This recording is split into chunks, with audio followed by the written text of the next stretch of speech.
अस्सलाम वालेकुम dear students. आज के लेक्चर में हम सेल वॉल डिस्कस करने जा रहे हैं। तो सबसे पहले इसको डिफाइन कर लेते हैं। The rigid non living wall present around cell membrane of plants, bacteria, fungi and some protist like algae is called cell wall. उसे हम क्या कहते हैं? सेल वॉल कहते हैं। ये रिजिड भी होती है, ये नॉन लिविंग भी होती है। अब इसके बाद हम इसका स्ट्रक्चर डिस्कस करेंगे जो कि मैंने यहाँ पे बनाया है। It is made up of 3 layers, middle lamella, primary cell wall, secondary cell wall. ये मैंने जो फॉर्मेशन है उसके लिहाज से बताया है। सबसे पहले जब सेल डिवीजन होती है, क्लीवेज हो रही होती है साइटोकाइनेसिस में, वेसिकल्स वहाँ पे आते हैं और मिडल लेमिला की फॉर्मेशन हो जाती है। सबसे पहले मिडल लेमिला बनता है। मिडल लेमिला जो है वो दो सेल्स की सेल वॉल्स को आपस में अटैच करवाता है, यानी कि सेल्स को आपस में अटैच करवा रहा होता है। It is made up of calcium, it is made up of pectin and magnesium. तो ये क्या है? ये एडहेसिव सब्सटेंसेस हैं। तो ये क्या है? मिडल लेमिला की फॉर्मेशन है। उसके बाद प्राइमरी सेल वॉल और फिर उसके अंदर बनती है सेकेंडरी सेल वॉल जो कि थिक होती है और प्राइमरी सेल वॉल जो कि थिन होती है। अब सबसे पहले हम देखेंगे primary cell wall. Primary cell wall जो होती है वो बनी होती है सेलुलोज की, हेमीसेलुलोज की और पैक्टिन की। सेलुलोज जो होता है वो क्रिस क्रॉस अरेंजमेंट्स में आ जाता है, जैसा कि मैश लाइक स्ट्रक्चर बना लेता है जो कि प्लांट के सेल्स को मज़ीद स्ट्रेंथ देते हैं और वो इरेक्ट रहते हैं और इन्वायरमेंटल स्ट्रेस को भी बर्दाश्त कर लेते हैं। ठीक है, आपकी बुक में लिखा है कि primary cell wall is present just above the plasma membrane. वो बात ठीक है, वो बात भी ठीक है। तो सबसे पहले मिडल लेमिला बना, फिर प्राइमरी सेल वॉल बनी। तो प्लाज्मा मेम्ब्रेन के बाहर क्या है? प्राइमरी सेल वॉल है।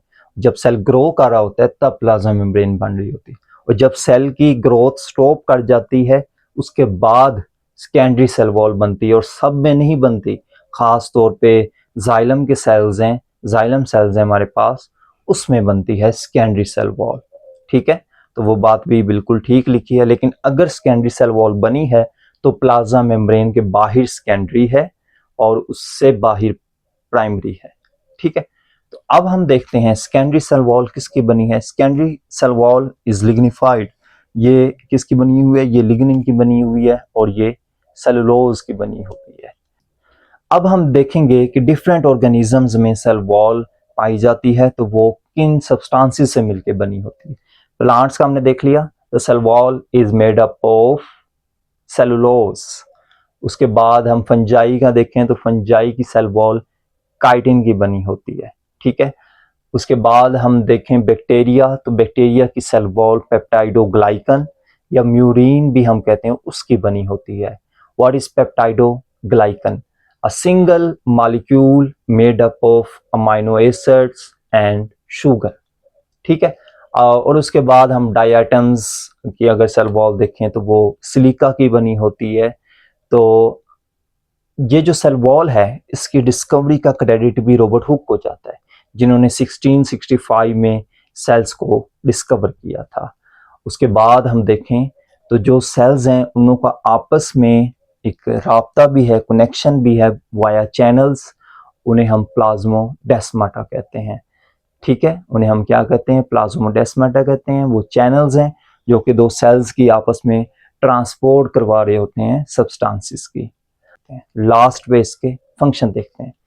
Cell wall provide support, shape, protection to the plant cell. और ये जो इनर मैटर है उसे हम क्या कहते हैं? वो जैसा कि लिविंग मैटर है उसे हम प्रोटोप्लाज्म कहते हैं। ये उसको सपोर्ट कर रहा होता है। ऑस्मोटिक प्रेशर की वजह से सेल बर्स्ट हो सकता है, लेकिन बर्स्ट नहीं होता सेल वॉल की वजह से। अब हम सेल मेम्ब्रेन डिस्कस करेंगे। तो सबसे पहले हम डेफिनेशन देखते हैं।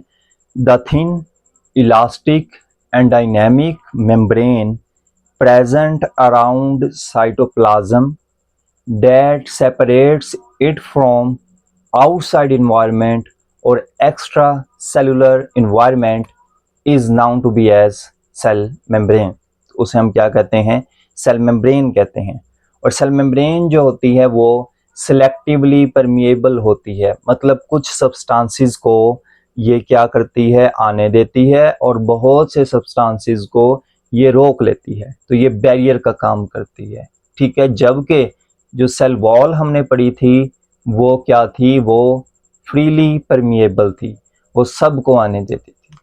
अब उसके बाद हम इसका स्ट्रक्चर और कंपोजिशन देखेंगे, तो ये किससे मिलके बनी होती है, ये लिपिड्स की बनी होती है, ये प्रोटीन्स की बनी होती है, और स्मॉल अमाउंट में कार्बोहाइड्रेट्स भी इसमें पाया जाता है जो कि इसकी कंपोजिशन बनाता है। तो हम सबसे पहले इसका स्ट्रक्चर देखेंगे। अगर आप स्ट्रक्चर देखें तो ये लिपिड बाइलेयर है, इसका स्ट्रक्चर फ्लूइड मोज़ेइक मॉडल से क्लियर होता है, ठीक है। तो ये जो लिपिड्स हैं ये फ्लूइड है लिपिड का बाइलेयर, ऊपर भी लिपिड की लेयर नीचे भी, तो लिपिड बाइलेयर का फ्लूइड है जिसके अंदर प्रोटीन के मॉलिक्यूल्स एम्बेडेड हैं, प्रोटीन मॉलिक्यूल्स धंसे हुए हैं उसके अंदर, ठीक है। और कोलेस्ट्रॉल भी मौजूद है, उसके अलावा ग्लाइकोलिपिड्स ग्लाइकोप्रोटीन्स भी है, तो हम डिस्कस करते हैं। एक बड़ा अहम पॉइंट है कि ये जो लिपिड है और प्रोटीन है ये लैटरली मूव कर सकता है, यानी कि एक ही सरफेस में मूवमेंट हो सकती है, तो इसका पैटर्न चेंज होता रहता है लिपिड्स का, और नंबर 2 पे प्रोटीन्स का पैटर्न चेंज होता रहता है, जिस वजह से हम इसे फ्लूइड मोज़ेइक मॉडल कहते हैं, मोज़ेइक कहते हैं पैटर्न को, ठीक है। अब ये मैंने डायग्राम से वाज़ेह किया, ये ऊपर वाली सरफेस है, तो इसमें क्या है, लिपिड बाइलेयर है, लिपिड फास्फोलिपिड्स के मॉलिक्यूल ऐसे इधर इधर दाएं बाएं मूव कर सकते हैं, तो इसको कहते हैं लैटरली मूवमेंट। ऊपर नीचे की मैं बात नहीं कर रहा, एक ही सरफेस में दाएं बाएं ऐसे मूव कर सकते हैं। और कितनी स्पीड से मूव करते हैं, फास्फोलिपिड्स 1000 ऑफ टाइम्स पर सेकंड के लिहाज से मूव करते हैं, जबकि प्रोटीन के मॉलिक्यूल्स भी ऐसे मूव कर सकते हैं, लेकिन इनों का थोड़ा size as compare to lipids जो होता है वो बड़ा होता है, और इसके साइटोस्केलेटन के साथ कनेक्शन होते हैं, इस वजह से इसकी मूवमेंट स्लो होती है। तो ज़्यादा डिटेल में नहीं जाते, 9th क्लास में आपने इतना ही डिस्कस करना है, ठीक है। ये लिपिड लेयर है, अगर इसके साथ कार्बोहाइड्रेट अटैच है तो ये ग्लाइकोलिपिड होगा। अगर ये प्रोटीन का मॉलिक्यूल है, इसके साथ कार्बोहाइड्रेट अटैच है, तो ये ग्लाइकोप्रोटीन कहलाएगा। हाँ, एक और लिपिड भी पाया जाता है, जैसे कि लिपिड है उसके इनर लेयर पे एक और किस्म का लिपिड भी पाया जाता है जिसे कोलेस्ट्रॉल कहते हैं, ठीक है। कोलेस्ट्रॉल बैक्टीरिया की सेल मेम्ब्रेन में प्रेजेंट नहीं होता। अब सेल मेम्ब्रेन का फंक्शन देखते हैं। नंबर 1, सेल प्रोटेक्शन, ये सेल की प्रोटेक्शन करवा रही है, ठीक है, आउटसाइड एनवायरनमेंट से, टॉक्सिक सब्सटेंसेस से सेल को बचा रही है, ठीक है।